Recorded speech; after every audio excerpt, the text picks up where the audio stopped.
अस्सलाम वालेकुम जी। Viewers, screen के ऊपर से आप शदीद धुंध देख सकते हैं जी। तो आज जो है पंजाब के अक्सर इलाकों के अंदर जो है वो शदीद धुंध है।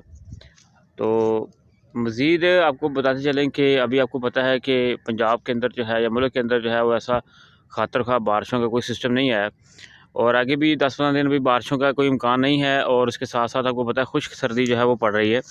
तो खुश्क सर्दी जो है वो इंसानी सेहत के लिए इतनी अच्छी नहीं है। तो यही सर्दी जो है अगर ऐसे ही रही, अगर बारिशें ना हुई तो ये गंदम के लिए जो है वो आने वाले वक्त के लिए मसाइल बन सकते हैं। उसमें हीट स्ट्रोक भी आ सकती है आगे जाकर। अगर बारिशें नहीं होती है तो बुरानी इलाका जात वाले जो काश्तकार है उनके लिए मसला बन सकता है। चने की फसल है, इसी तरह से कुछ फसलों के लिए ये खुश्क सर्दी बेहतर भी है। अगर कोरे नहीं पड़ते, आलू है, दीगर फसलें हैं जिनकी जो कोरे से मुतासर होती हैं तो उनके लिए अच्छा है, लेकिन कुछ फसलों के लिए जो है वो अच्छा नहीं है। तो दुआ किया करें कि बारिश हो ताकि खुश्क सर्दी ख़त्म हो और धुंध के डेरे जो है वो